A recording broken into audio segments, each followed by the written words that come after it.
donc oui, je suis parti pendant 6 mois et demi entre mi-octobre et fin avril cette année là, donc revenu il y a un petit peu plus d'un mois maintenant, pour faire un petit tour du monde en famille avec mon épouse et les enfants, donc mes deux garçons qui ont 12 et 14 ans. Enfin, le petit a eu 12 ans pendant le voyage. On a pris cette décision il y a quelques temps. Ça nous trottait un petit peu dans la tête depuis longtemps un peu de tout plaquer et puis de changer d'air pour voir un peu du paysage, rencontrer des gens. Et donc on s'est lancé dans ce tour du monde. Alors là sur la carte, en fait, vous voyez le parcours qu'on a réalisé. Alors c'est pas très lisible, mais parce que les différents cercles sont toutes les étapes qu'on a fait. Mais donc on est parti sur l'Amérique du Sud d'abord. On a commencé par les Galapagos et l'Équateur. Ensuite on est passé au Pérou. On est remonté au Mexique. On est passé un petit peu aux États-Unis, centre-ouest des États-Unis. On est allé jusqu'en Polynésie. Notre objectif de départ, c'était de continuer vers la Nouvelle-Zélande pour faire vraiment le tour du monde et boucler la boucle. Sauf que la Nouvelle-Zélande n'a pas rouvert ses portes au moment où on était en Polynésie. La Nouvelle-Zélande a rouvert ses frontières que le 2 mai, je crois, donc on était déjà rentré en France. Donc on a fait demi-tour et on est revenu aux États-Unis pour faire la partie plus centre-nord. On est monté jusqu'au Canada et on est redescendu sur la côte est, donc plus les grandes villes américaines. Et donc un projet de dingue, c'était, tu dis une volonté familiale, il y avait quelque chose à voir en particulier ou c'était vivre une aventure de dingue? C'était Parce Ouais, que c'est quand même une c'était vivre aventure une de dingue. aventure tous les quatre ensemble. Il y avait vraiment cette volonté de vivre ça tous les quatre avec les enfants.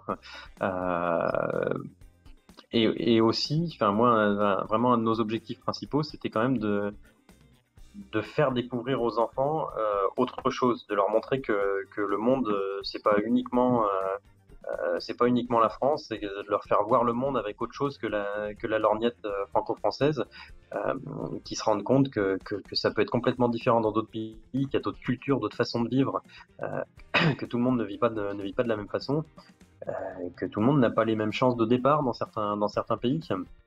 Donc c'était vraiment l'objectif de leur faire voir ça, de leur faire rencontrer des gens un peu partout dans le monde.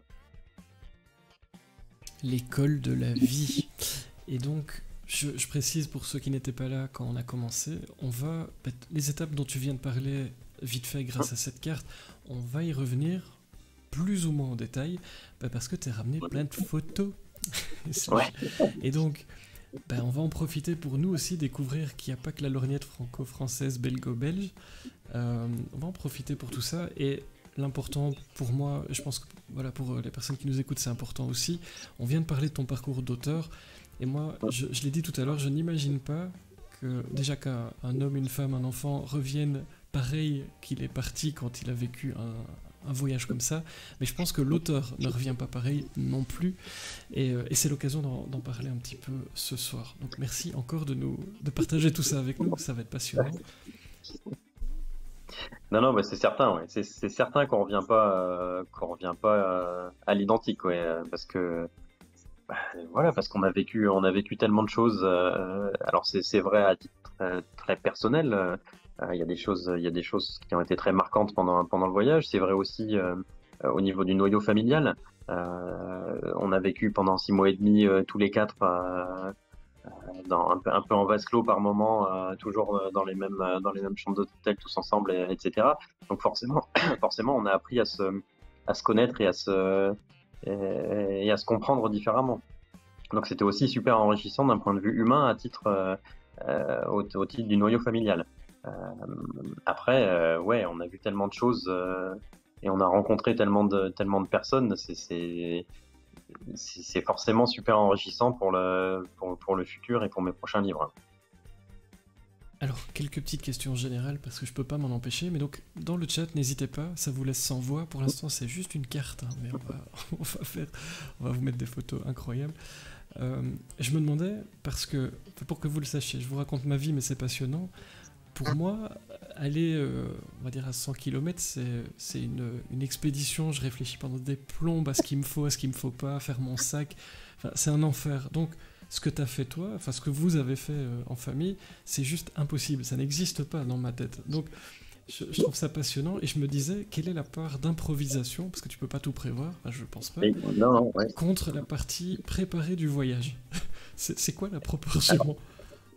alors, je pense que déjà en temps normal, un voyage comme ça, il y a forcément de l'improvisation parce qu'en fait, tu te nourris aussi des gens que tu rencontres et du déroulement de ton voyage. Il y a des endroits qu'on est allé visiter. Je pense notamment à toute la région au nord du Pérou. On n'avait pas du tout prévu de passer dans cette région-là au début du voyage. Et en fait, c'est au gré des rencontres, en discutant avec les gens, que finalement, on s'est dit, tiens, ça peut être sympa de passer par là. Et quand tu pars sur un voyage comme ça, finalement, t'es pas mené par le temps et par le chronomètre. T'es pas en train de te dire, il faut absolument que je sois demain à tel endroit parce que j'ai ma réservation, parce que dans 8 jours j'ai mon billet de train ou mon billet d'avion. Tu te laisses vraiment porter par les gens que tu rencontres et par les paysages que tu veux voir ou que tu as envie de voir à l'instant T. Donc il y a forcément beaucoup d'improvisation en temps normal. Là, ce qui est venu en plus rajouter la petite cerise sur le gâteau, c'est qu'on est parti en temps de Covid. Donc ça a rajouté encore plus d'improvisation à l'improvisation. Parce que on est parti en sachant pas quelles frontières allaient être ouvertes, quelles frontières allaient être fermées, quelles allaient être les contraintes de passage de certaines frontières. Donc on s'est adapté au fur et à mesure. Finalement, le parcours qu'on a fait là, c'était pas forcément le parcours qu'on avait imaginé au départ. Au départ, on devait continuer à descendre l'Amérique du Sud jusqu'en Patagonie. On devait descendre Chili, Argentine et continuer jusqu'en Patagonie. Sauf que au moment où on était au Pérou et qu'il fallait descendre et partir sur le Chili, c'était vraiment très compliqué avec les contraintes Covid. Parce que certains pays avaient des normes beaucoup plus drastiques que d'autres, et le Chili en particulier, c'était très compliqué. Il fallait faire des demandes un mois à l'avance pour avoir l'autorisation de rentrer dans le pays. C'était pas clair pour les enfants de ce qu'il fallait présenter, avec le risque que tu sois refoulé de toute façon à l'entrée à l'aéroport. Donc on a changé de programme, mais peu importe. On a vu d'autres choses. Et donc tu réservais au fur et à mesure alors Ouais, voilà. ouais, ouais. On est parti le 17 octobre. On avait nos billets d'avion de départ et on avait les 3 premières nuits d'hôtel au Galapagos.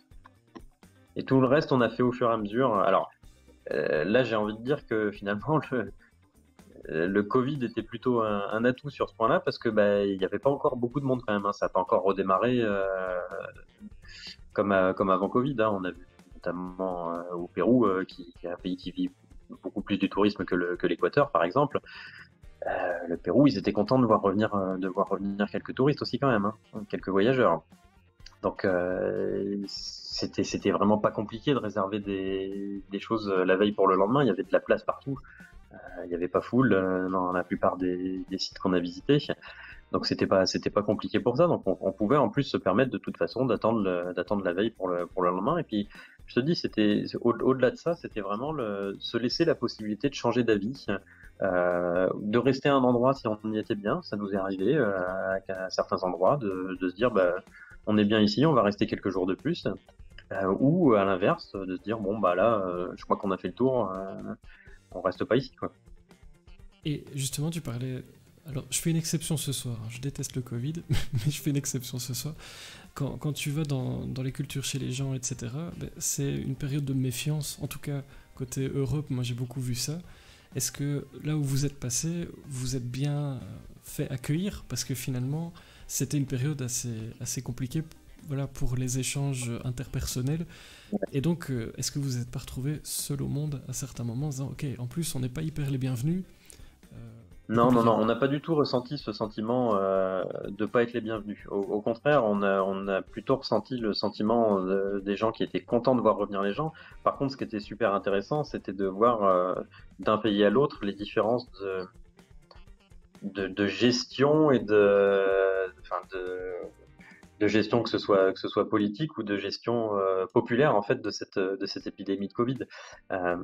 C'était hallucinant de voir quand tu vas dans les États du centre-ouest des États-Unis, là au fin fond du Wyoming ou du Montana. On y était en fin janvier, début février, donc on était encore dans l'épidémie. Personne portait de masque, ils en avaient rien à secouer, c'était comme s'il se passait rien du tout, quoi. Alors qu'au Pérou, ils étaient traumatisés par le Covid. C'était double masque en permanence. Dans certains lieux publics et même dans le train pour aller au Machu Picchu, c'était double masque plus visière. parce qu'ils ont été mais réellement traumatisés. Enfin, et sans doute à juste titre, hein. Je crois que c'est un des pays, peut-être bien avec la Belgique d'ailleurs, qui a le plus fort taux de décès par rapport à la population, quoi. Sauf qu'au Pérou, au niveau des hôpitaux, c'était pas tout à fait ça, donc ça a été assez dramatique. Et là, par contre, on le sentait, ouais, que, si tu veux, ils étaient pas méfiants vis-à-vis des gens qui arrivaient, parce que tu avais les tests en arrivant, etc. Enfin, il y avait quand même toutes les précautions qui étaient prises avant de pouvoir rentrer sur le territoire. Donc ils étaient contents que les gens reviennent, parce que aussi économiquement c'était très compliqué pour eux. Euh, mais par contre, on sentait qu'ils étaient assez traumatisés. Ouais. Alors, Johan demande si t'as vu du cannibalisme. On est dans le thriller. Non. Non, en tout cas, si c'était dans l'assiette, on l'a pas su. Un peu le côté Indiana Jones. Nathalie nous dit quel magnifique cadeau pour toute votre famille. Attraction Duty demande à quel point ces voyages ont touché la famille. Des souvenirs, émotions. T'en parlais un petit peu. Ah bah ouais, on en parlait tout à l'heure. Enfin, pour moi et Marie, mon épouse, je pense que c'est encore très très présent. Moi, il y a encore des moments dans la journée où je repense à des choses qu'on a vécues. Les enfants, c'est des ados, donc ça reste plus compliqué de leur tirer de leur tirer les verres du nez et de vraiment savoir ce qu'ils ont ressenti. Mais on sent bien que ouais, on sent bien qu'ils ont franchi un cap en maturité et en compréhension de ce qui se passe autour d'eux. Hein. C'est sûr que ça les a marqués, ouais. Même s'ils le projettent pas de la même façon et s'ils extériorisent pas de la même façon. Ouais. Et donc, pour revenir à ma question, donc entre ce que tu improvises et bah, que tu prévois, quand tu écris, est-ce que tu fais aussi la même chose? Est-ce que tu as un plan? Est-ce que tu pars à l'aventure et puis tu verras bien d'un chapitre à l'autre ce qui se passe? Et quelle frontière est ouverte? Ouais, ouais, bah ouais, c'est un peu ça aussi. Ouais. J'ai un plan très global. Quand je pars sur un nouveau roman, en général, j'ai mon point de départ, mon point d'arrivée assez précisément. J'ai un squelette très global de ce qui va se passer, de ce qui va se passer au milieu, mais je rédige pas de plan très précis parce que je sais que je vais pas le suivre. Parce qu'au fur et à mesure, au fil d'un chapitre, et ben ouais, effectivement, il y a peut-être une porte qui va s'ouvrir ailleurs. Où j'ai une idée qui va venir et je vais me dire, bah finalement, c'est mieux de faire comme ça. Donc je vais dérouler plutôt ce truc-là, même si je sais que c'est pas cohérent avec ce que j'ai écrit quelques chapitres plus tôt et que ça va me demander plus de retravail derrière, de correction et de relecture. Mais je me laisse porter par l'écriture. Si j'ai des idées qui me viennent en cours d'écriture, je vais les développer et après je fais le tri. Donc j'ai vraiment un squelette très global, mais je rédige pas de plan. Alors j'essaye quand même de faire c'est pas vraiment des fiches personnages, mais j'essaye de quand même de noter quelques caractéristiques prépondérantes chez les personnages principaux pour les garder en tête au cours du déroulement de l'histoire. Ouais. Ça te prend combien de temps d'écrire un livre, en moyenne? Ouais, en moyenne, ça va être après ça dépend des périodes, hein, parce que quand on a une activité professionnelle à côté, c'est pas toujours facile, hein, et puis il y a aussi la vie de famille à côté, donc entre 6 mois et un an pour écrire un nouveau manuscrit, ouais. Enfin, quand je dis écrire, c'est vraiment fini, corrigé, relu, prêt à envoyer à l'éditeur. Ouais. Une bonne moyenne, c'est une bonne cadence quand même, je te rassure. On parlait des pays, des régions au travers des différentes destinations, mais on va pas parcourir des anecdotes, des souvenirs, puisque voilà, on est là aussi pour rêver un petit peu, s'évader. Ce sont les examens qui commencent bientôt. Et donc, un petit voyage, on va essayer d'aller plus ou moins dans l'ordre. Hein. Je sais pas, on avait préparé ça, Ouais, on va se suivre gentiment. Ma direction, les Galapagos. Je vais vous mettre les photos. Je me disais... Ça ressemble un peu à Pékin Express ou pas trop? Parce qu'il y a de tout hein, dans tes photos. Ben ouais, parce que c'est aussi ce qu'on a cherché. On a cherché un peu la diversité au fur et à mesure du voyage, puisque l'objectif c'était vraiment de voir différentes choses et de montrer aux enfants différentes choses. Donc on a vu des paysages magnifiques, on a rencontré des populations très attachantes. Des gens qui vivent avec pas grand chose et qui pourtant ont un sourire jusqu'aux oreilles et qui sont capables de t'offrir le gîte et le couvert sans aucun problème. On a vu des grandes villes, des grandes métropoles américaines. On a vu vraiment des choses complètement différentes. On a essayé aussi de leur faire découvrir des aspects plus culturels, hein, l'Amérique précolombienne des Incas et des Mayas au Mexique, c'est partie des choses qu'on voulait découvrir aussi. Donc on a vraiment essayé de faire un mix de tout ce qu'on pouvait retirer de ces destinations. Ouais. Et là, sur les Galapagos, on voit notamment des animaux. Ils ont l'air très Les attachants. Galapagos, voilà, les Ils ont l'air très Galapagos, ça attachants. reste très nature. C'est une destination qui reste très nature. C'est les animaux qui sont rois, hein. Les lions de mer sont chez eux sur les quais, sur les ports des îles des Galapagos, hein. Ils montent sur les bancs, ils sont dans les encadrements de portes, ils se promènent partout. Les tortues, c'est pareil. Les tortues, les iguanes, il y en a à tous les coins de rue.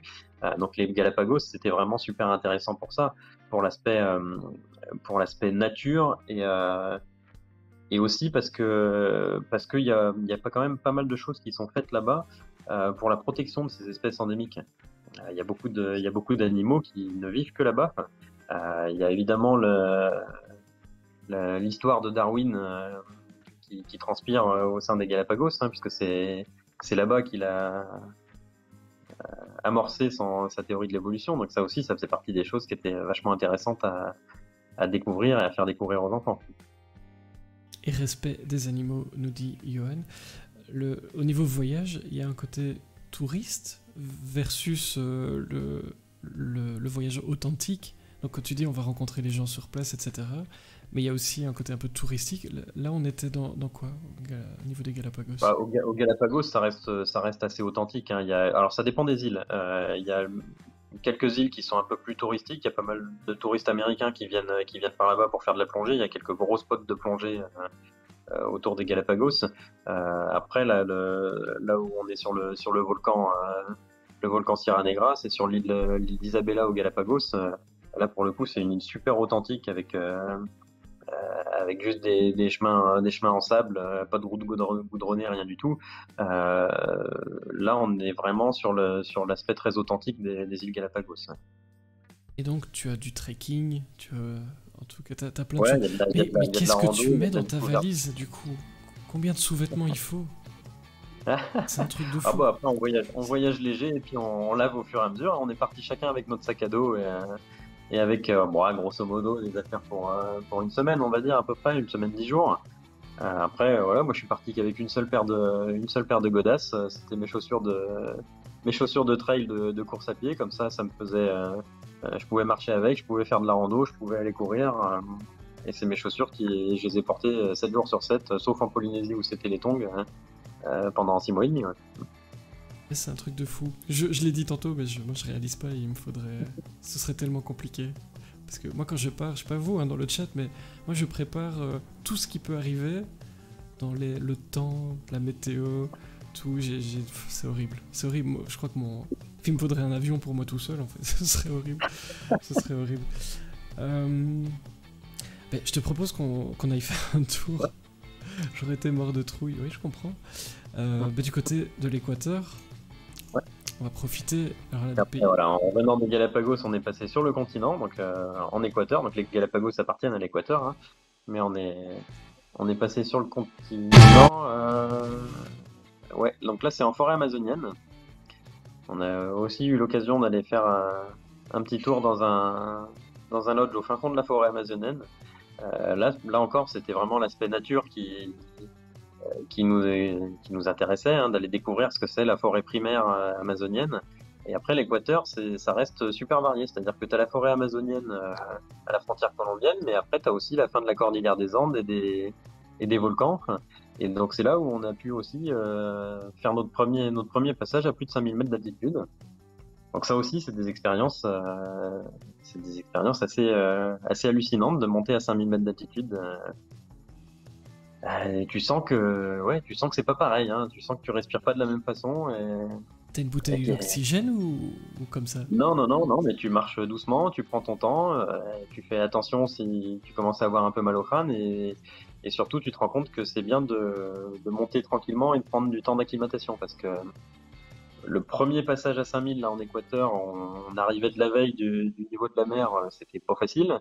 Après, on en a fait d'autres au Pérou, on est monté encore à 4-5 000 mètres d'altitude, où c'était beaucoup plus facile parce qu'en fait, ça faisait déjà plusieurs semaines qu'on était en moyenne à 2-3 000 mètres d'altitude, donc on était acclimaté. Et c'est là que tu te rends compte que c'est important. On a vu des jolies bébêtes comme ce gros anaconda qui dormait dans un tronc d'arbre en forêt amazonienne. Et il Mais, était bien, il était peinard, là, il digérait. mais on va en parler tout de suite, mais donc on pourrait imaginer dans tes prochains livres d'avoir une randonnée à plus de 5000 mètres et être très très crédible sur tout ce qu'on ressent quand on est en train Ouais. de gravir ça. Bah, Tu emmagasines comment tout ça au niveau de... Tu te dis ça je vais utiliser, ça pas, ou alors tu laisses vivre et puis un jour si c'est utile ça reviendra et non, voilà. il y a des choses que j'ai notées. J'ai pris des notes au fur et à mesure à certains endroits. J'ai essayé un moment d'écrire un petit peu parce que sur un voyage comme ça, sur 6 mois et demi, forcément, on a des temps de pause. Surtout que les enfants, fallait aussi qu'ils fassent l'école. Donc, on avait quand même aussi des périodes où les enfants étudiaient. Donc, on n'est pas sur un rythme de voyage comme quand tu pars 15 jours, 3 semaines où finalement tu es un peu en train de courir pour voir le plus de choses possible, quoi. Là, il y a des endroits où on se posait et on prenait notre temps. Donc j'ai essayé un petit peu, je me suis dit, tiens, je vais essayer d'en profiter pour écrire un peu pendant que les enfants travaillent. Mais j'étais pas dedans en fait, c'était pas le moment. C'était pas le moment pour écrire. J'arrivais pas à me projeter dans une histoire.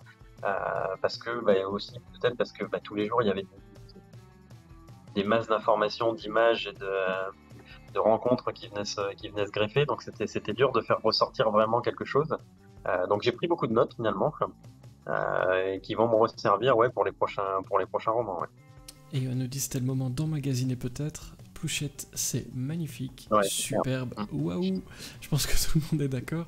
Mais pile quand je dis waouh, boum, le serpent. Donc, perso.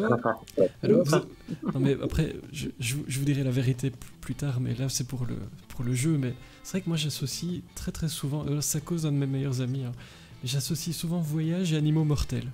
Je ne me demandais pas pourquoi. Euh, c'est quoi les animaux les plus dangereux que t'as croisés? On a vu une belle tarentule en Amazonie, mais elle était toute gentille, elle bougeait pas, elle était peinard, là, elle nichait dans le toit d'un petit cabanon, là, elle était pas méchante. Après, l'anaconda, celui qu'on voyait sur la photo, là, c'est un truc qui fait 7-8 mètres, hein, c'est un beau bébé. Après, là, il était à la période où on y était, il était en train de muer en fait. Il était dans le tronc là depuis plusieurs semaines, en train de digérer et de faire sa mue. Donc là, finalement, les guides savent qu'il n'y a pas de risque parce qu'en plus c'est un animal assez territorial, donc ils savent qu'il n'y en a pas d'autres autour parce qu'il y a il y a ce gros machin qui est là. Sur un large périmètre tout autour, il y aura pas d'autres anacondas. Donc là, ça craint pas grand-chose. Par contre, ils savent que le jour où ils le voient plus dans le tronc d'arbre, bah, ce jour-là, ils évitent de laisser les gens se baigner dans la lagune 200 mètres plus loin parce que bah, quand il a fini sa mue et qu'il retourne dans le lac, bah, des fois, il a un peu faim. Et donc il prend un Faut autre faire gaffe. guide. C'est les cultures comme ça, c'est une source intarissable d'inspiration. Enfin, je laisse défiler les photos parce que je m'en lasse pas, mais Ouais, ouais. c'est les cultures que tu rencontres, les guides, les animaux qu'on croise comme ça, c'est sans fin. Tu pourrais faire Ah ouais, c'est pas. 50 Ouais, ouais, livres. enfin, moi, en plus, là, je suis d'une nature très curieuse, donc les guides, j'aurais pu discuter pendant des heures et des heures avec eux. J'ai toujours des questions sur la façon dont vivent les animaux, dont vivent les gens. En Amazonie, on est allé à la rencontre aussi d'une ethnie locale qui avait son village juste à côté. C'était passionnant de voir. Alors, c'était passionnant et en même temps, bah, on se rend compte que bah, finalement la technologie et la modernité viennent aussi jusqu'à eux quand même. Hein. C'est ce qui nous emmène expliquer. Le guide, il t'explique au départ, il te dit, enfin, t'attends pas à ce que ce soit un village d'arriérés assis sur la place du village à rien faire. Hein. Ils vivent aussi comme tout le monde. Hein. Ils ont leur téléphone portable et ils vivent avec avec l'époque. Hein. Mais malgré tout, ils conservent un certain nombre de traditions ancestrales. On a eu une rencontre avec le chaman du village qui était assez hallucinante. Le chaman, ça doit être passionnant, ça, effectivement. Bah écoute, Kiko, merci, santé. J'avais pas vu ton chin-chin. Désolé, je regarde des photos, je profite. Santé, à la tienne. Merci pour cette modération que le monde entier m'envie aussi, du coup, et tout ce que tu...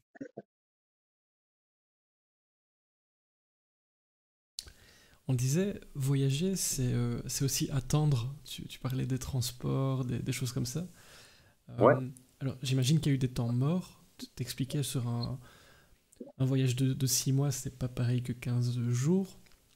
Tu utilises comment ces temps morts? Est-ce que, bah, tu disais tout à l'heure, pas de lecture ou très peu, écrire plus ou moins compliqué, mais comment on vit tous ces temps morts?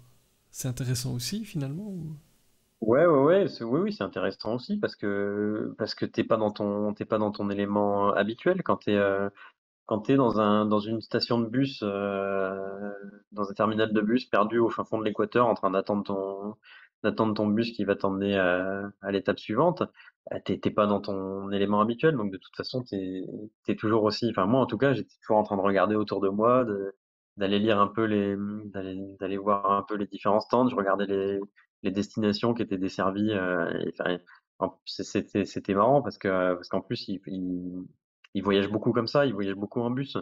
Donc tu vois des gens qui arrivent avec des cartons, avec leur course de la semaine. Enfin, ouais, c'est vraiment une autre façon de vivre.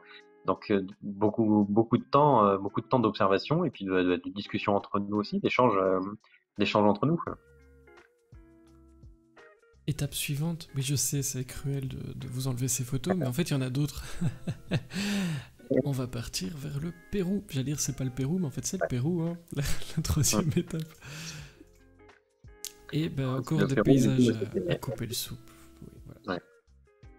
Le Pérou, il y a des paysages magnifiques, mais il y a un côté aussi quand même beaucoup plus culturel qu'on n'a pas trouvé en Équateur. Alors sans être péjoratif, mais en Équateur, on a fait beaucoup de rando, beaucoup de trek, mais il y a très peu de sites archéologiques et de sites comme au Pérou à visiter. Alors qu'au Pérou, il y a tous les vestiges Inca, Nazca et Inca, euh, qui sont évidemment incontournables. Donc il y a vraiment alors que finalement c'est des pays frontaliers, mais c'est cette différence très marquée entre les deux. Ouais. Et le chaman, je ne Après, ouais. l'aurais pas lâché, nous dit Johan. Bah oui, pour revenir en Équateur pendant 2 secondes. Et c'est Là, très c'est le lac diversifié quand Titicaca. même, le lac. C'est Là, le lac c'est le lac Titicaca. Titicaca. Là, c'est des lagunes. Voilà, ça, c'est des lagunes. Donc là, on est dans la région au nord, de la Cordillère Blanche, du côté de Huaraz, au nord de Lima, donc vraiment dans l'extrême nord du Pérou, où là, on a des lagunes avec des couleurs turquoises absolument extraordinaires. Allez, j'ai envie de partir. Pas d'ici, hein, je vous rassure, mais quand même là-bas. Est-ce que les personnes que tu croises pendant ton séjour, tes séjours, est-ce qu'ils deviennent des personnages? Par exemple, le chaman, puisqu'on en parlait Alors, dans le chat. le chaman, je sais pas, mais oui, il y a des personnages, enfin, il y en a certains qui deviendront des personnages, ouais, notamment des guides que j'ai pu rencontrer, qui interviendront dans les prochains bouquins, ouais.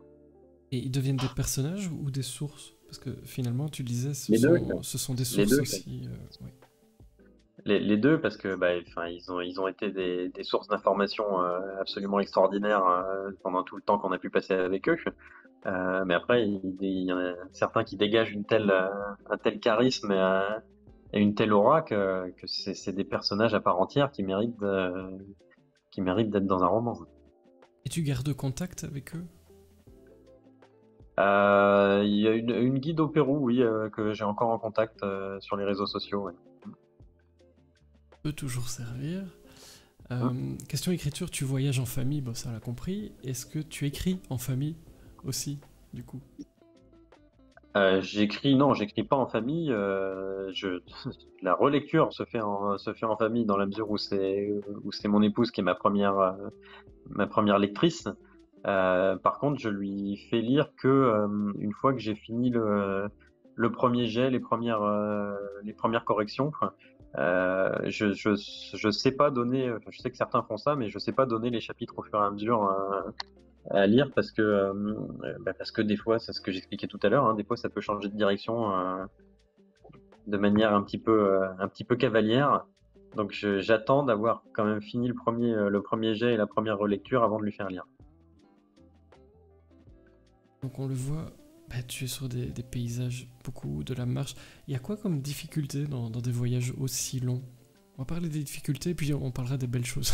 Faut aussi, on en parle déjà, mais il y a quoi? C'est quoi pour toi? Parce que si tu devais en retenir un, deux, trois, ton, Bah, une ton des top. principales difficultés, c'est le fait d'être en vase clos en famille pendant 6 mois et demi, hein. Forcément, il y a des moments où c'est un peu plus dur que d'autres, où tu es un peu plus fatigué, tout le monde est un peu plus fatigué, donc ça peut être un risque. Il peut y avoir des accrochages, donc faut savoir tempérer, prendre un peu de recul aussi des fois à certains moments. Donc ça pour moi, c'est clairement un risque. Ouais. Je pense que il faut quand même avoir une certaine unité familiale pour pas que ça pète en cours de route. Et après, il y a l'aspect fatigue qui peut jouer aussi parce qu'il y a des moments où même si on prend des temps de pause, à la sortie du Pérou, on a passé beaucoup de temps en altitude, à plus de 3500 mètres. Le lac Titicaca, c'est 3800 mètres d'altitude, hein. Donc tu le vis pas de la même façon. On a marché beaucoup et puis comme tu fais beaucoup de trajets en bus, tu prends pas mal de bus de nuit. Forcément, tu dors pas aussi bien que dans ta chambre. Donc il y a toujours un peu de fatigue qui peut venir se greffer. Il y a eu des moments dans le voyage où on sentait qu'il y avait de la fatigue et qu'il était temps vraiment de faire une vraie pause et de souffler un peu. Ouais. On devrait faire ça aussi au boulot. Surtout avec deux ados, oui, je suis Oui, surtout d'accord. avec deux ados, Kiko, bah oui. Donc des difficultés. Et puis des belles choses d'un voyage aussi long, pendant qu'on se dirige tout doucement vers le Mexique, comme ça, sans en avoir l'air. Ouais.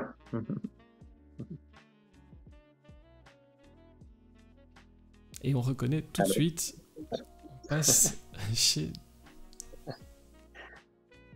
Voilà. Ouais, bon, voilà, c'est la fameuse pyramide de Teotihuacan, à côté de Mexico. Donc, ouais, le Mexique, c'était aussi beaucoup de sites culturels. On a vu beaucoup de choses sur la culture maya. C'était assez passionnant aussi de voir tout ça. On a pu se baigner dans les cénotes au Mexique. Chichen Itza, site incontournable, une des nouvelles merveilles du monde, hein. C'est marrant parce quand on lit les commentaires, il y a des gens qui disent oh Chichen Itza, ouais bof, c'est très surfait. Il y a beaucoup de monde. Bah, oui, évidemment, il y a beaucoup de monde. Ça reste un site très touristique, mais pour moi, ça reste un site incontournable à aller voir Chichen Itza si tu vas au Mexique. Hein, c'est une pyramide qui est assez fabuleuse à regarder. Là, c'est Palenque, ça, ça- c'est ouais, il y a une telle diversité, une telle richesse dans les sites mayas que quand tu te balades dans la péninsule du Yucatan, de toute façon, il y en a dans tous les sens. Donc, c'est pas ce qui manque. Et tu dirais, est-ce qu'il faut aller sur place automatiquement pour comprendre le monde, les gens et utiliser tout ça dans tes futurs livres? Parce qu'on l'a compris, quand on en a parlé dans la première partie, t'as pas été partout, t'as parlé de choses sur base de recherche. Maintenant que tu as vu encore plus de choses en réel, est-ce que tu te dis qu'il faut aller sur place? Absolument. Non, je pense pas, non. Non, je pense pas, parce que de dire ça, ce serait nier la force de l'imaginaire de l'écrivain. Enfin, ça reste, le roman, ça reste aussi le pouvoir de l'imaginaire, donc il faut se laisser la possibilité d'écrire sur ce qu'on a envie de décrire et de montrer. Oui, c'est sans doute plus facile quand on est allé sur place, notamment quand il s'agit de décrire des situations ou des paysages. Mais ça n'empêche pas qu'on peut tout à fait aussi se projeter dans d'autres endroits uniquement par la force de l'imaginaire. Et là, je vous invite à mettre une petite laine. Aux Ouais. États-Unis, on va un peu quitter le Mexique. États-Unis, mais le côté Kikaï. Hein? Ouais, Parce que, bah, ça parce c'était que, parce que- le premier passage aux États-Unis, parce que c'était aussi un choix finalement. On a fait beaucoup le yo-yo entre chaud-froid, entre les différentes destinations qu'on a pu visiter. Donc là, on était à Yellowstone. Yellowstone, fin janvier, début février. Donc il faisait -30, hein. Ça piquait un petit peu, mais par contre, c'était absolument à couper le souffle. Il y a une espèce de puissance qui se dégage de cet endroit-là où il fait -30, il y a de la glace, de la neige partout, et en même temps, il y a ces geysers et ces mares d'eau bouillante, vraiment les bulles qui bouillonnent à côté. C'est ça. On sent vraiment la puissance tellurique là juste sous nos pieds. C'était assez formidable, ce petit passage à Yellowstone. Ouais. Alors par contre, voilà, faut supporter les yo-yo chaud-froid, puisque là, donc, on était à Yellowstone par -30 degrés, et puis 10 ou 12 jours après, on était en Polynésie à +30. Donc il y a une petite amplitude thermique à avaler quand même. Eh ben, en écoutant Plouchette qui garde de très très bons souvenirs du Mexique, visiblement, Ouais, je t'ai mis ça, je suis d'accord, ouais. Et les cénotes, ouais, j'en descendre et rêve. se baigner dans les cénotes, c'était rigolo aussi, ouais. Je me demandais, ben là on est, tu le disais, hein, au milieu de ce décor enneigé. Pour ton voyage, les réseaux sociaux ont joué quand même une part importante parce que tu montrais régulièrement des photos de où vous étiez, donc c'était, enfin, voilà, pour moi c'était très agréable à suivre aussi votre périple.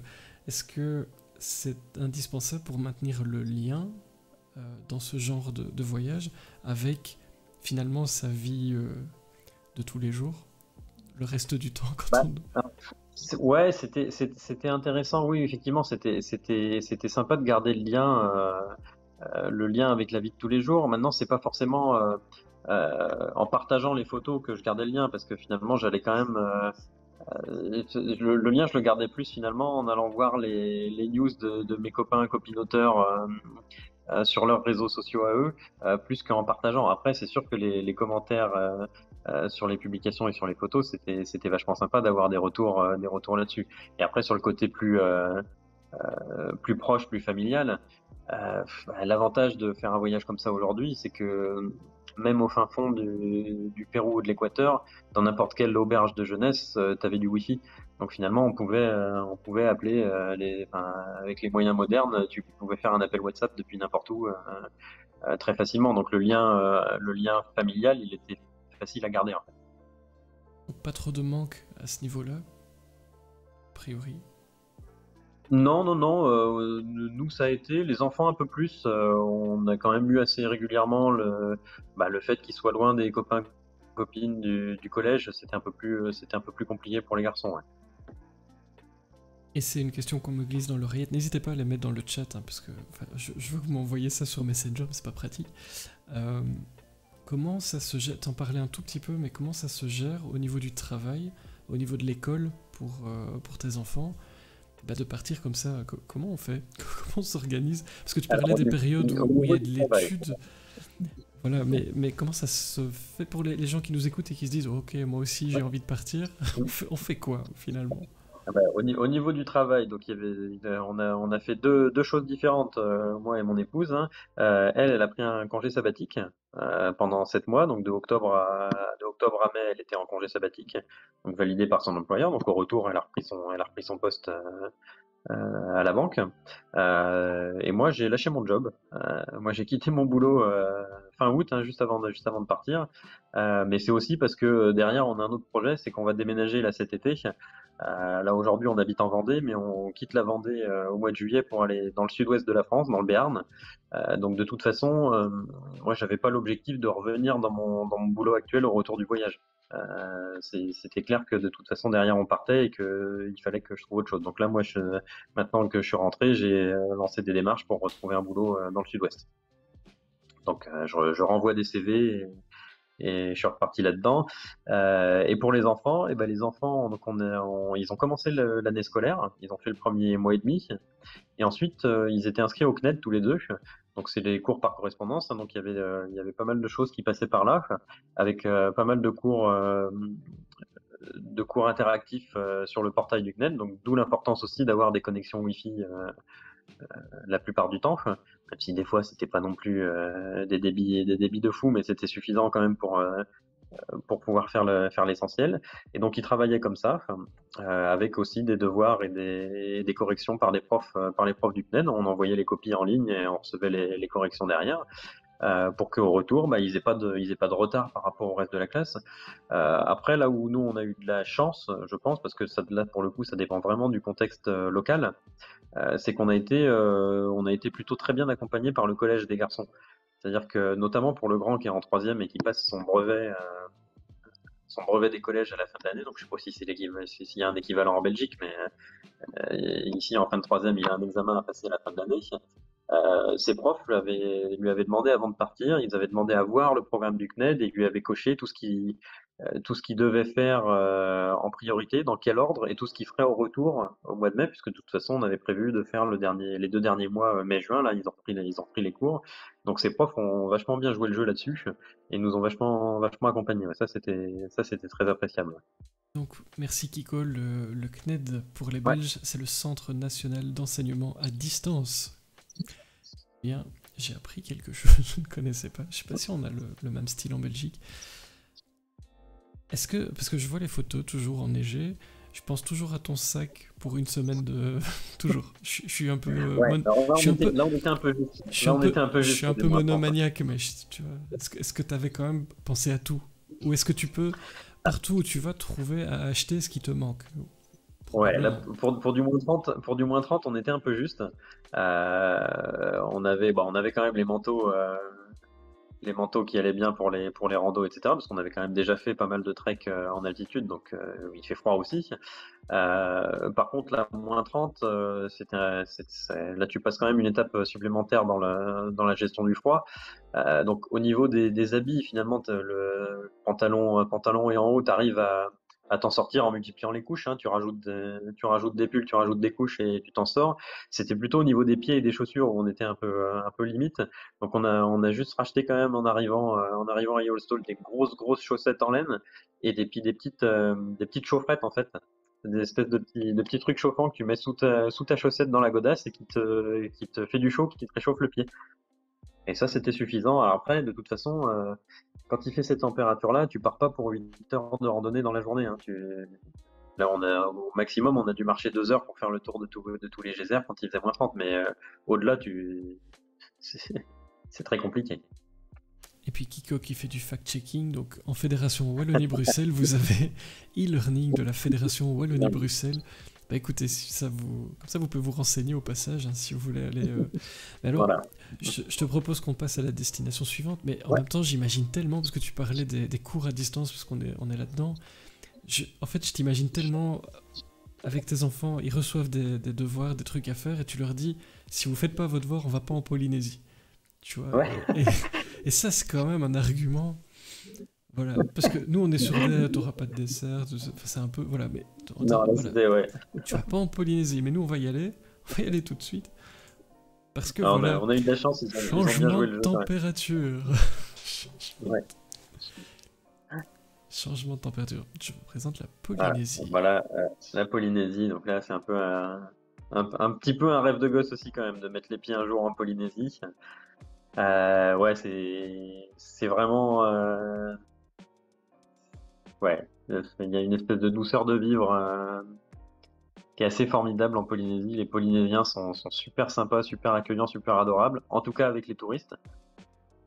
Avec les expatriés, dans certains domaines, ça peut être un peu plus compliqué, hein. Ça aussi, on l'a pu le découvrir en discutant justement avec les gens qui sont partis vivre là-bas. Alors, pour être clair, moi, je me vois pas aller vivre en Polynésie. Ça reste quand même super loin.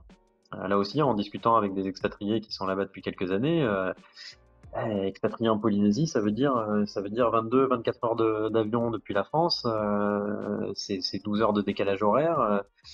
Là, pour le coup, le contact, il est vachement plus dur à garder avec ta famille et avec tes amis. Donc, c'est vraiment le bout du monde. Mais par contre, aller y passer un mois comme ça, ouais, c'était formidable. Et là, je pense qu'on en a vraiment profité aussi pour recharger les batteries. C'est la douceur de vivre, quoi. T'es en short, en t-shirt, en tongs. Tu sors de ta petite pension de famille. Là, c'est à Mopiti. Enfin, t'as cette couleur de flotte euh, parfaitement transparente. Tu mets les pieds dans l'eau, elle est à 30 degrés. T'as aucun problème pour te baigner. Enfin, ouais, non, c'est. On a pareil, Ah, pas. on a pareil en Belgique et à Namur en particulier. Non, je déconne. C'est ça, ouais. Tu mets les pieds dans l'eau et tu repars en courant. C'est ça. Mais donc, Kiko nous dit la culture maori est tellement attirante, je trouve. La nature fait tant de bien, nous dit Johan. Et les photos aussi. Ben, ça donne envie d'y aller. Donc, un mois, tu conseilles. Comme ça, Bah, après, ça dépend. Enfin, un mois. De toute façon, c'est le genre de destination où quand tu vois le temps pour y aller et le prix du billet d'avion, il vaut mieux pas y aller pour une semaine, c'est sûr. Et après, le seul souci de la Polynésie, c'est que ça reste un archipel très vaste. T'as le Tahiti, Moorea qui sont Tahiti, l'île principale, qui reste le centre névralgique, hein. Donc là où pour le coup la ville de Papeete, ça reste un peu plus occidentalisé puisque c'est là qu'arrivent tous les bateaux et toutes les marchandises. Après t'as Moorea qui est à côté, qui est à 45 minutes de bateau. Mais après toutes les autres îles, c'est ou l'avion ou 3 heures et demie de bateau pour aller à la première. Donc tu passes tout de suite sur un autre archipel. Donc si tu veux voir vraiment plusieurs îles, il faut prendre son temps de toute façon. Après, c'est intéressant aussi de voir. On a fait un saut sur les îles Tuamotu, sur l'île de Rangiroa, qui est un archipel qui est un peu plus au nord. Donc là, c'est pareil, tu es obligé d'y aller en avion. Mais c'était vachement intéressant parce que là, c'est vraiment la vision atoll. Alors que sur les îles sous le vent et sur Tahiti, c'est vraiment des îles montagneuses avec des gros pics volcaniques. Alors que les Tuamotu, c'est des atolls, c'est-à-dire qu'il n'y a plus rien et il y a juste le lagon et les bandes de terre autour qui dépassent de 2 mètres au maximum du niveau de la mer. Et tu peux t'interroger malheureusement aussi sur le devenir de ces petites îles si l'eau continue à monter un petit peu trop. Et donc Kiko nous dit, bon si je vais là-bas, je reviens pas sans un tatouage à mon avis. Figure-toi que j'y ai pensé, ça m'a trotté dans la tête pendant un moment, mais comme on a pas mal bougé en Polynésie, on n'est jamais resté suffisamment longtemps à un endroit pour que je prenne le temps d'aller voir un tatoueur.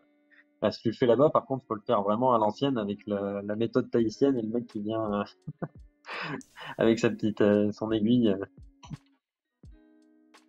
Qu'est-ce qui t'a le plus manqué, à part les salons avec les auteurs Phénix Noir dans ce... Ah, bon, ça, oui, c'est ça.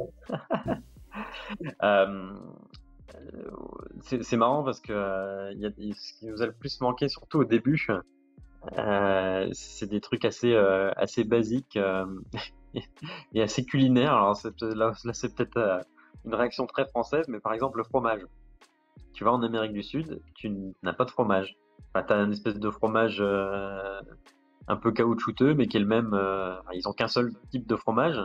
Donc c'est pas la peine d'aller demander. Tu leur demandes là-bas qu'est-ce que vous avez comme fromage, il va te répondre bah du fromage. Il y en a qu'un.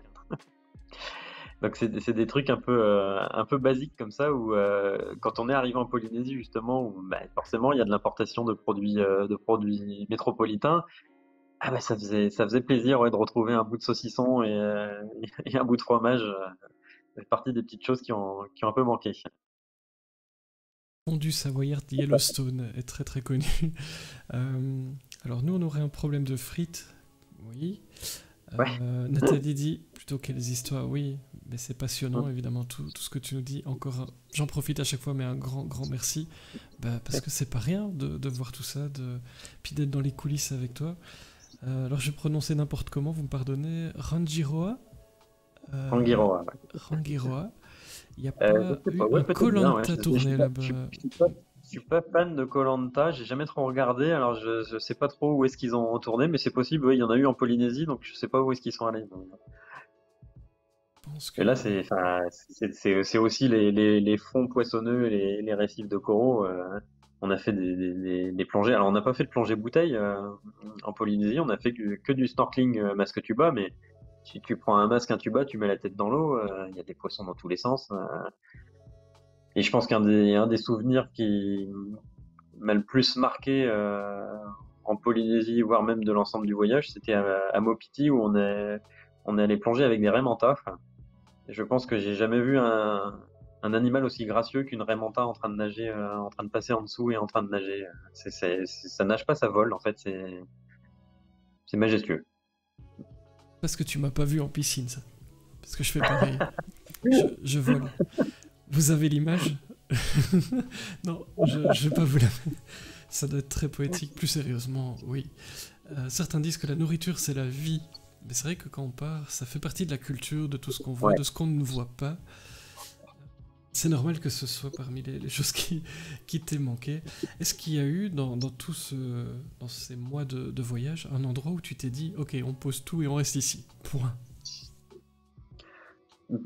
Pas vraiment, non. Après, si je devais me projeter sur un pays où je serais capable de vivre, euh, mais je pense que ça resterait les États-Unis parce que ça reste quand même le plus proche euh, de nos cultures. Le côté, la langue aussi. Enfin, moi, je me débrouille très bien en anglais, donc j'avais aucun problème aux États-Unis. En Amérique du Sud, l'espagnol c'était un peu plus compliqué. On est parti, on parlait pas espagnol pour un sou avec Marie. Donc on avait appris un petit peu les bases avant de partir et on a appris sur le tas l'essentiel. Mais en termes d'échange, du coup, c'était vraiment plutôt avec les guides bilingues français-anglais qu'on arrivait à échanger le plus, quoi. Après, comme je te disais, la Polynésie, c'est vraiment magnifique, mais pour le coup, c'est vraiment très loin et très compliqué pour garder le lien. Mauvaise nouvelle pour les États-Unis, c'est qu'Arlan Coben a fait annuler ton passeport, mais pour, ceux, pour ceux qui étaient là Voilà, tout au ouais, début, j'aurais pas dû dire que ça devenait redondant. t'aurais pas dû, t'aurais pas dû. Tu parlais des États-Unis, bon, alors ça me fait mal au cœur, mais on va quitter la Polynésie Ouais. pour rejoindre, eh bien, la dernière partie de ce qu'on voulait aborder ce soir, c'est les USA, mais un côté un peu plus chaud que Yellowstone. Ouais. Là, vous avez Sur du la deuxième panorama. partie, du coup, quand on est revenu aux États-Unis, on a fait plus, on va dire, vraiment les grandes métropoles. Voilà, Las Vegas, San Francisco, New York, Chicago, Boston. On est monté au Canada aussi, vers Montréal et Québec. Donc c'était vraiment une partie du voyage un peu plus citadine, parce que c'est un autre aspect aussi de la culture d'aujourd'hui, hein, les grandes villes américaines. Donc c'est vraiment une autre facette de l'Amérique. Après les États-Unis, enfin moi j'ai toujours eu des sentiments assez contradictoires avec ce pays-là. C'est-à-dire qu'il y a des choses passionnantes et il y a des choses qui me mettent hors de moi. Euh, enfin, c'est toujours ce sentiment un peu ambivalent, hein. Et donc, Kiko dit, je pensais jamais dire ça, mais Vegas, j'ai adoré. Bah, Parlez-nous à la alors Vegas, moi piscine. j'ai le même problème. Vegas, c'est une ville où je sais que je devrais la détester, et pourtant j'aime bien y aller. C'est c'est une ville assez compliquée. Ça, Je Johan, pense que ça réveille des bas instincts. Je sais pas, il y a un côté assez fascinant aussi quand même dans ce finalement ce grand n'importe quoi. Après, il y a un aspect aussi historique que moi je trouve super intéressant. Là, on est allé visiter notamment le musée de Las Vegas, où ils te décrivent et ils reprennent un peu toute l'histoire de la construction de la ville et de l'intervention de la pègre et de la mafia. Euh, il y a un côté assez fascinant quand même dans l'histoire de cette ville, puis surtout pour un auteur de polar. il y a les endroits où on se repose, il y a les endroits qui ne dorment jamais. On le voit ici. Oui. Tout ça est inspirant, tu vois, beaucoup de diversité, j'imagine. Tu parlais de ce que l'auteur Ouais. en retire. C'est Ouais. beaucoup de diversité, je suppose. Ouais, ouais, ouais, c'est ça. Il y a vraiment de tout. Il y a vraiment de tout. Et question pratique, du coup, en quoi le Guillaume du retour est-il une personne différente de celui qui est parti? Ah, je suis pas sûr d'avoir encore tout digéré en fait. Euh, je pense que tu vois, quand je m'étais imaginé le retour, tu vois, on est rentré le 30 avril en France. Je m'étais dit, c'est bon, après je rentre. En plus, pour l'instant, j'ai pas de boulot, j'attends le déménagement cet été. Le boulot, c'est pour septembre. Donc, je vais avoir du temps, je vais pouvoir travailler un petit peu sur mes prochains bouquins, etc. Et puis, je me suis rendu compte que c'était pas si simple, en fait, de reprendre un rythme, de se reprojeter dans autre chose. Je pense qu'il faut un peu de temps pour digérer, pour vraiment digérer tout ça. Et petit à petit, il y a des choses qui remontent, des souvenirs qui reviennent un peu tous les jours, au gré d'une photo, d'une discussion avec quelqu'un sur le voyage, parce que forcément, on nous pose plein de questions sur le voyage. Ouais, ouais, petit à petit, je vais assimiler tout ça. Après, je pense que je suis pas forcément quelqu'un de stressé par nature. Je pense que je le suis encore moins aujourd'hui. Euh, Enfin, voilà, on a vu tellement de choses. Tu vois, on parlait du Covid tout à l'heure. Au Pérou, on est allé passer quelques jours dans une famille sur l'île d'Amantani, sur le lac Titicaca. C'est des gens qui ont rien finalement, hein. Ils ont un peu de tourisme pour vivre. Sauf que quand le Covid est arrivé, eh ben, il y avait plus de touristes. Sauf que là-bas, ben, quand tu dis pas de touristes, ça veut dire pas d'argent. C'est pas comme en France où il y a eu beaucoup d'aides. Euh, donc pendant la période de confinement au Pérou, ils avaient aucun revenu. Et le confinement au Pérou, il a duré 8 mois. 8 mois stricts. Donc pendant ces 8 mois, tout ce qu'ils avaient, c'était les pommes de terre du jardin. Donc ça te permet effectivement de relativiser beaucoup, oui, comme dit Johan, sur notamment une question toute simple, est-ce que moi j'aurais supporté ça? Je suis pas sûr. Je suis pas sûr. Et pourtant, là, ils t'accueillent avec un grand sourire. Alors, évidemment, ils sont contents qu'il y ait un peu de gens qui reviennent, mais ouais, ils ont vécu ça. Ça a été compliqué, mais ils sont sur leur île avec leur noyau familial. Tout le monde met la main à la pâte. Ils vivent de pas grand-chose et pourtant, ils sont largement aussi heureux, voire plus heureux que nous. Donc, ça permet de relativiser pas mal de choses. Et pour l'auteur, pareil. Il y a l'homme et puis il y a l'auteur. Ouais, bah, je pense que c'est des choses qui vont sans doute transpirer un petit peu dans mes prochains écrits, ouais. Ouais, des histoires humaines comme ça, d'une certaine manière, il faudra que je les traduise à ma façon dans mon écriture, ouais. Alors on demandait dans le chat, est-ce que tu as d'autres voyages en vue? Et tu es à peine rentré. Mais oui, les gens sont fous. Là, oui, Oui, vous êtes fous. il va falloir économiser un petit peu avant de pouvoir repartir. Ouais. Ouais, des voyages en vue, ouais, enfin, il y en a plein. De toute façon, il y a des choses qu'on n'a pas pu faire là, que j'espère bien faire un jour. Enfin, je sais pas si on va en parler un peu pour conclure, mais mon prochain roman qui va sortir à l'automne va se passer en Afrique, et notamment sur les pentes du Kilimandjaro.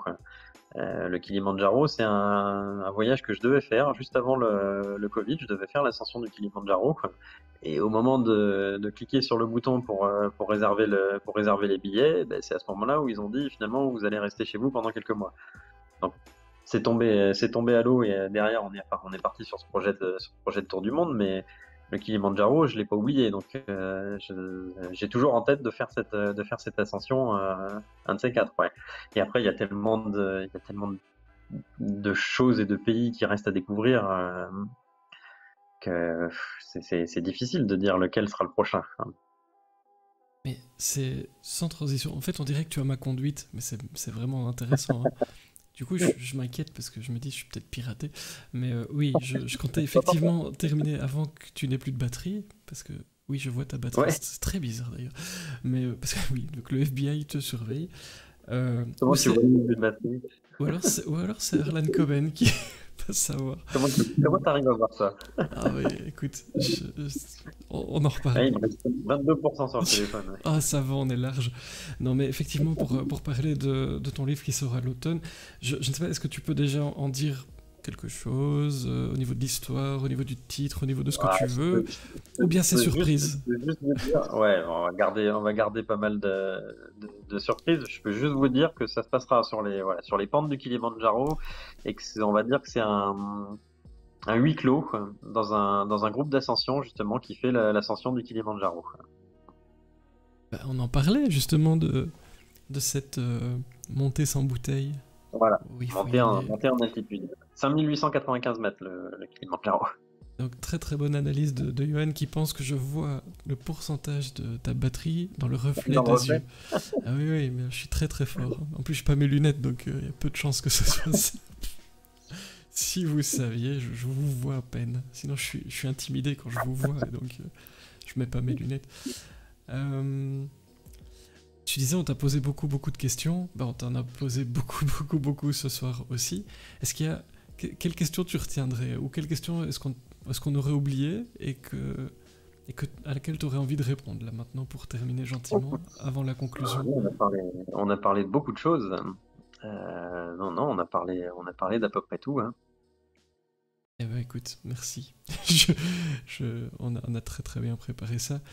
Euh, enfin, moi je trouve ça vraiment passionnant. Je vous avoue, on vient de passer 1 heure sur ça. Je pensais pas, mais j'ai pas vu le temps passer. Donc, au nom de ce chat et de toutes les personnes qui nous écoutent, qui nous écouteront dans le replay, parce que évidemment tout sera disponible, on ne se refait pas. C'était vraiment passionnant. Et la partie sur tes livres, vraiment, je te souhaite le meilleur pour mi-juin, là, le 14, c'est tout bientôt. Ouais, la semaine prochaine, La semaine mardi prochain. Ouais. donc notez bien les sorties des livres, on va les rappeler juste après. Mais avant ça, ben, je te laisse évidemment le mot de la fin. Je vais remettre la carte. Non, je vais même te remettre en grand. On va faire ça comme ça. On va faire ça comme ça.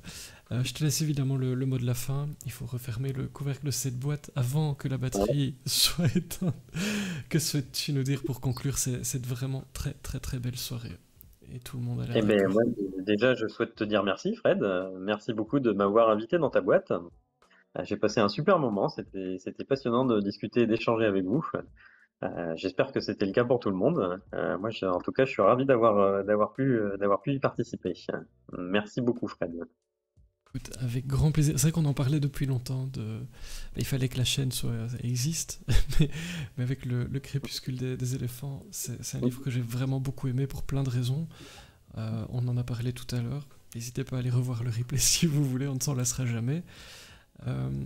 Et puis, moi je te remercie pour une chose, mais on le fait un peu chaque semaine, mais ça vous montre aussi, vous qui nous écoutez, que eh bien, les auteurs ne sont pas que des auteurs.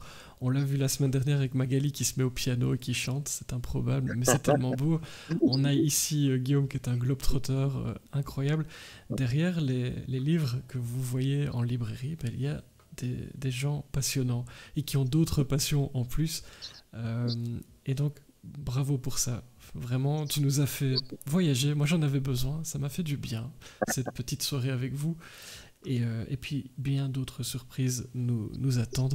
Et donc, voilà, merci à toi d'avoir pris le temps de sélectionner les photos. Ça devait pas être simple, sincèrement. Parce que là, vous n'en avez vu... Il y en a tellement. Ah là là, vous n'en avez vu qu'une toute petite partie, moi aussi d'ailleurs.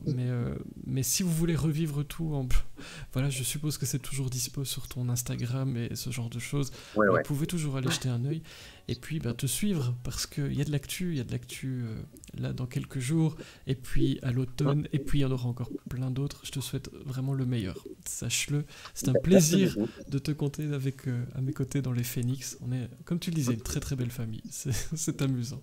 Ouais. Et donc, je relais vos messages, mais que du bonheur ces échanges. Le robot, on s'en fout. Et le titre aussi d'ailleurs. Merci Guillaume pour ce partage. J'adore vraiment aussi cette couverture. Une superbe soirée. Merci à vous deux. Quel super moment. C'était top. Merci beaucoup. Et Nathalie n'était pas coiffée. Voilà, j'ai rattrapé tous vos messages. Merci à vous aussi dans le chat pour toutes vos questions. Un tout grand merci pour cette soirée, nous dit Attraction Duty. Bien, merci à vous tous parce que ces émissions sans vous n'auraient juste aucun sens. On passe de très bonnes soirées parce que vous êtes là. Si vous n'étiez pas là, il y aurait